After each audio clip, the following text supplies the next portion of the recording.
We appreciate you taking the time to join us this afternoon. We're going to talk about current situation with respect to the pandemic and specifically its impact on business and the employees in business. And that situation is fluid. A lot of things have happened, and we want to bring you up to date on those things. I'm joined today by Kent Cagle. Kent is a Killeen City Manager, began here in December, has a great deal of experience, came here from Leander, City Manager in Metroplex. Kent, help me out. Rockville. There you go. Mm-hmm. Over 30 years experience in city management. We're lucky to have him here. He's a Red Raider. That's a good thing. We like Red Raiders here. Got a Red Raider face mask that he wears around, and that's a good thing. So we're lucky to have Kent. And one of the issues he's been dealing with since he's been here is the pandemic. And so we want to talk a little bit about that process, how we got here, where we're at now, some of the most recent steps that have been taken to manage this. And I guess the key thing I would say, and I know Kent would join me in this, is it's really important that we be proactive and take the steps we're going to be talking about so that we can manage this, because if we don't, it's going to have even more serious repercussions for us. Before we get into the discussion, let me mention that we have a lot of resources for people, websites and information on our website, our chamber website, information you can access through this video. We'll talk more about that at the end, but I would encourage you to use the resources we have made available. And I would also say, if you have questions, you can state those in the comments section, and they'll be fed to us, and Kent and I will try to address them before we get off the air. So let's talk a little bit, Kent, about the situation we've been through. I think everybody remembers that most of April and into May, we were in a shelter in place, pretty stringent. If you weren't an essential business, you were closed down. And then we got into a reopening. The state really managed that. We went through 3 phases, got to phase 3. Phase 3 is pretty liberal, 75% occupancy for restaurants. Face masks were suggested, not mandated. Bars could reopen, gyms could reopen, all of those kinds of things. And then we saw some things happening that were disturbing. The number of cases started to increase. The number of hospitalizations started to increase. Hospital capacity started to come down. And that was very alarming. So this past week, day before yesterday, I believe it was, Judge Blackburn issued what's called Directive number 7. And I know Kent's very aware of that. So Kent, why don't you kind of review the big ticket items there that people need to be aware of? Sure thing. Thanks, John. Well, one thing to know is that it's effective. It's Monday, June 29th is the effective date. So everybody has a little time to get ready for it. But the main thing is that it requires all businesses, and that includes Bell County offices, City of Killeen offices, to require employees, and that includes volunteers, to have a face covering when they're within 6 feet of people. So I just practically for the City of Killeen, it's all of our offices that have customer service. We're going to be wearing face masks, even in some areas, say utility billing, where we have glass. We're still going to do it just so we can show people we're complying as well. It may not be quite as necessary in that case, but we're going to do that. And but it's important to know the requirement, and this is what the governor has said, that we can require businesses to require their employees and visitors to wear masks. And so there is no individual mandate. If you're out on the street somewhere, You don't have to wear a mask. If you're close to people, it's definitely recommended and suggested. But what the county judge's order is saying, if you have a business, you're supposed to require your employees that are within 6 feet of people and customers coming into your place of business to wear a mask. And I understand that's a little strange, but the county judge is doing what he believes and what other county judges believe the governor has allowed local governments to do. In some cases, some areas of the state, cities are doing it, but in our case, it's a county-wide mandate. Yeah, and there's some other requirements. I'd encourage anybody to Google Bell County Directive number 7 and read it. As a business, you have to adopt a health and safety policy, and you've got to let people know you have that. You need to post it, post signage in your place of business, and that's where we can help you. We've got a lot of signage available of all different types, so if you want to download some signage for us, we'd be happy to have you do that. But it's important that you comply. And John, the county has also put out a list of frequently asked questions, and in one case, it's a little bit different than the order. So if I go back to the order, it says that you don't need to wear a mask when exercising outside or engaging in physical activity outside. And it's very specific that it says outside. But in the frequently asked questions, it says you don't have to wear a face mask when you're exercising or having physical activity inside or outside. So I know that's very important for our folks that have gyms, karate studios, you name it, things like that involving physical activity. So I'm assuming what the county did was there's a list in the county judge's order about when you don't have to wear a face mask, and one of them says when doing so poses a greater mental or physical health, safety, or security risk. Now that leaves it really open to interpretation, but I'm thinking that's where they came up with the frequently asked questions answer, that if you're exercising inside or outside, you don't have to wear a mask.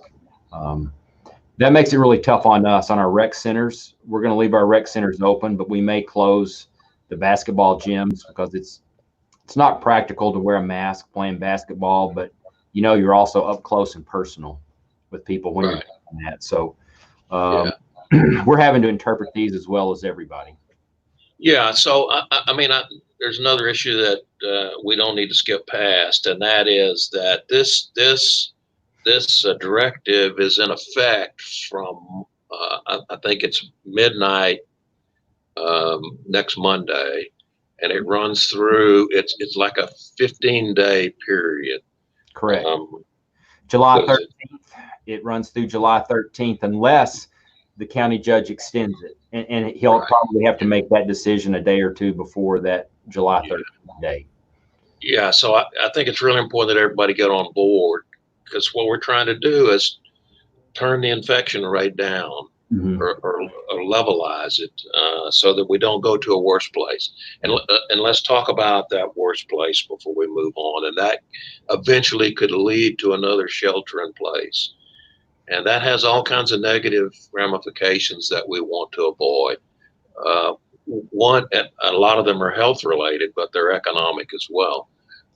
And the health related ones are, and we're seeing this play out in some other places in the state. The governor has eliminated voluntary surgeries, whatever the correct term, elective surgeries in some of the major counties around the state to get the pressure off the hospitals. Economically, that's not good for hospitals. It's certainly not good medically for people with other issues. We want to avoid that here. And if people will comply with this directive, maybe we can avoid it. And then there's some economic concerns. And Kent, you and I can talk about those for just a minute, because they're big items. What are your big economic concerns as you've seen this play out? Well, the biggest one for me is with small business. It seems like the larger businesses have have done well, or in fact, maybe even done better. But it's the smaller businesses that were hurt the worst, and they don't have the access to the resources that the Walmarts or the HEBs have to recover. So how many of those businesses are coming back from the first shutdown? And I think it would even be much worse if we had another one on small business. Yeah. So if you're a small business, it's really important that you and your employees wear the face mask and wear it correctly, and we'll talk a little bit more about that. There are all kinds of other economic ramifications. I know the city's worried about sales tax revenues because I don't think we've gotten hurt as bad as we thought we would.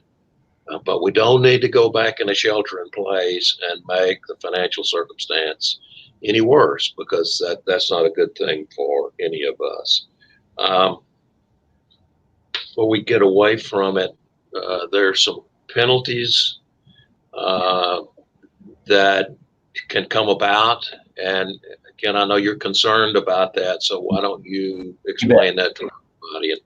Sure. So this is where things get a little difficult that we've experienced through the whole issue since the governor stepped in. He issued an initial order, but then he said a lot of things since then, and that don't necessarily go along with the order. So we're trying to muddle through the best we can. So with enforcement, what's come out is, once again, this is enforcement on businesses, not on an individual customer or an individual on the street. The mandate is for businesses to require the mask. So that's who we're going to have to do the enforcement on. And we're going to try to do the same thing that we did previously. We don't want to go out and issue tickets. We want to go out and make sure people understand, and we want to help them comply. Now, I can foresee an issue where maybe you got a customer that refuses to wear a mask, and you may ask them to leave, and they may refuse. We may have an issue there. That's a police matter, and it's not so much related to this, to the county judge's order. If you've got someone in your business that's not wearing a mask, refuses to leave, you can call 911. We'll respond. That becomes a criminal trespass, kind of like the no shoes, no shirt, no service type of issue. We definitely want to help businesses there if they need it. And then we're going to get complaints. And the first thing is the county judge has put out in their frequently asked questions a number to call, and they would like you to start calling there first so they can kind of get an idea of what's going on in the county. It's a one-stop place for complaints, so we can see where the biggest issues are. And that number, the Bell County COVID hotline, is 254-933-5203. And if you've got issues, you can call there. Now, as far as response, they're going to call us, and we'll do the best we can to help you out. But that's where we're drawing the line right now. And I know we've had a lot of questions from businesses concerned about their legal liability and how they manage all of that. So the information you just provided is very helpful. We're all in this together. If you have someone that comes to your business that doesn't want to comply, pick up the phone and call for help, and you'll get some help. City's not out to find anybody. The county's not out to find anybody. We just want people to comply. So I'd encourage you to do that. Before we get off the issue of masks and face coverings, found some information yesterday that's really important that I want to make people aware of in terms of the effectiveness of masks. And this comes from the National Institute of Health. Fundamentally, what they're saying is if 80% of the population wore masks, the rate of infections would plummet to 1/12 of its current rate. Just think about that. 80% of the population wears masks. You cut the infection rate down to 1/12. If more than 80% wear masks, then the infection rate goes to practically zero. So that's a big deal, and we need people to wear masks. It's important that you wear them right, correctly, I should say, not right. And we did a video yesterday with our friends out at Adventist Health on how to wear a face mask correctly. And it's available to you on our website. It's linked to this video. And if you're a business owner, I would encourage you to take a look at it and have your employees take a look at it so that you're wearing the face mask correctly. It's really, really important. And all face masks aren't created the same. Right. One of the things that the judge's order mentioned is N95 masks. Don't use those. Those are critical. That's what's used in hospitals. You should use surgical masks, which are readily available. Cloth masks are the next in order of effectiveness, and then it drops off pretty fast to scarves and bandanas and face shields, who are really at the lower end of the effectiveness chart. So the way you use the mask is important as well. And if you're running a business, I think it's really important that you limit exposure in that business if you want to stay open. And so you need to wear the mask correctly. Let's shift gears a little bit now, Kent, in that the governor issued another order this morning. Yes, he did. And if you wouldn't mind briefing everyone on what that order was about. Right. Well, the main thing, he backed off a little bit on his plan to reopen the state. And number one, it closed all bars. So a restaurant that sells alcohol can still stay open as long as the majority of their sales are food. But the restaurants are back at 50% capacity. And I know that's difficult. With 75% capacity, I think the restaurants felt pretty comfortable in running their business and making a profit. 50's tough. I understand the issue on the bars, perhaps really leading to the spread with a lot of people in close quarters for an extended period of time. And so those were the two major changes, which I think you also mentioned early. In some counties, canceling elective surgery in hospitals, which is another really difficult economic hardship on those hospitals. But the governor is taking that approach that Texas is a big place and it's very different. There's still 10 counties in the state. Of course, they're all very rural. There's still 10 counties in the state that don't even have one positive test, much less a death. So he is taking that approach that one size does not fit all in the state of Texas. But we're going to have to restaurants are going to have to go back to 50%, and bars that haven't been open very long are going to be closed again.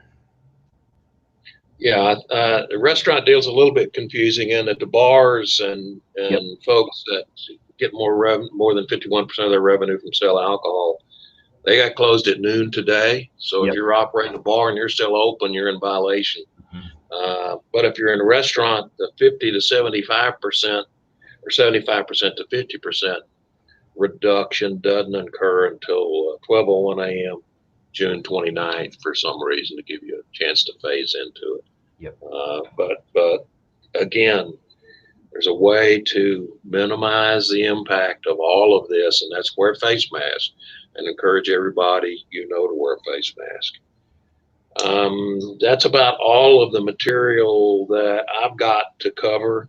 If you got questions about the orders that the city or the chamber can't answer for you, the Bell County Health Department be happy to take a shot at those, and that information is pretty much available.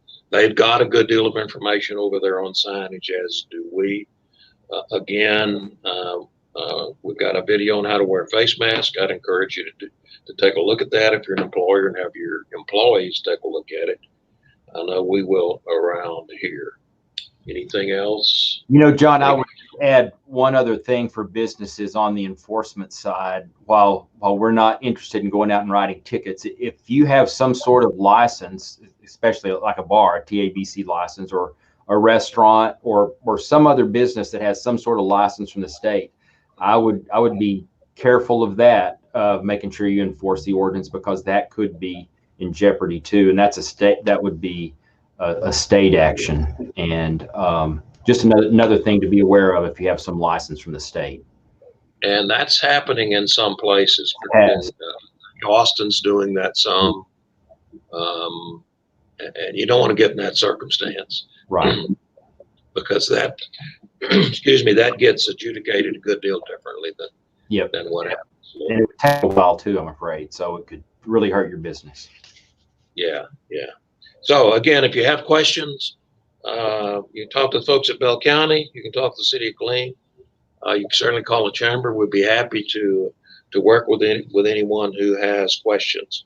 Before we get away, I want to mention a couple of 3 webinars we have coming up. On Tuesday, June the 30th at 11 a.m., we have a personal wise a webinar on open for business.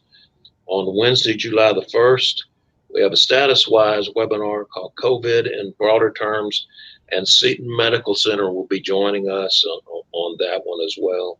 And then on Thursday, July the 2nd at 2 p.m., we have a business-wise webinar called Marketing with Canva.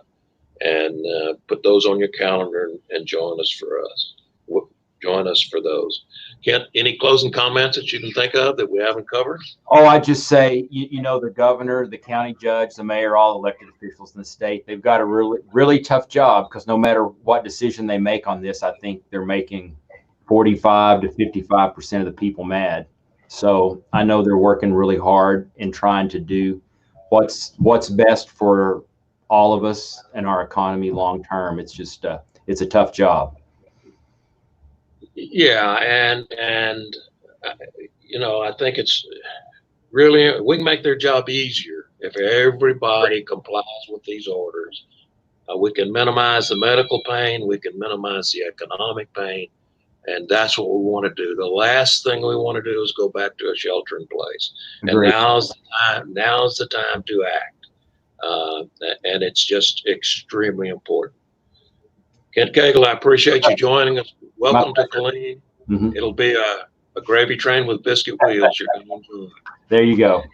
Thanks for joining us, everybody. We'll see you the next time. Mm-hmm. Thank you.